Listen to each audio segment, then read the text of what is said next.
Hello my dear paint monsters, how are you doing? Long time no see. If you watched my recent video changes, then you know that I no longer make paint reviews and became a full-time paint maker myself. So now I make my own watercolors, and I've recently also launched a website, an online shop that you can find at hungryforpaint.com. So check it out if you're curious. But I made today's video because I want to show you my most recent set, Vintage Illustration. If you like what you see in this video, then it's available in my shop. And next week, on October 13th, I'm going to make the Tropicana set available again. And there's going to be a few sets of Into the Woods in my shop as well. And I've got one more piece of news. If you want to hear that, stick with me until the end of this video. So back to the Vintage Illustration set. I made this one out of the colors I found myself using in my own artwork over and over again. And these are the colors I realized I continued mixing again and again because I like them so much and they go so well together.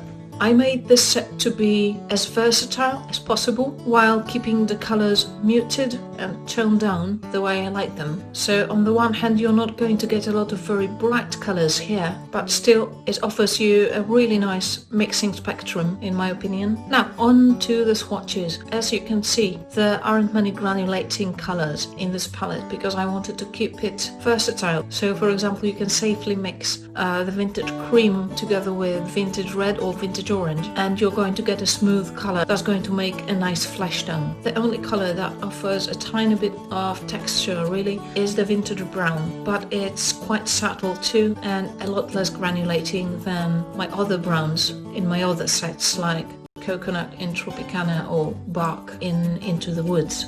As you can see, all of the colors layer nicely. Most of them are quite transparent. The least transparent colors in here are the vintage cream and vintage green, but still they're not quite opaque. And by the way, most of the colors are mixed pigments. They include 2 or 3 pigments. I did keep the palette of pigments across the whole set unified to a degree so as to make sure that the colors go well together, because I really wanted the colors to create harmony together. And I did make a color mixing chart using the Vintage Illustration set so you can see what I'm talking about. You don't have to take my word for it. In the last part of this video, I'd like to show you 2 little pictures I did using the Vintage Illustration set so that you can see these in action. You can see how these interact and how they work together. I made the skin tone using vintage cream, vintage red and a little bit of vintage orange, by the way.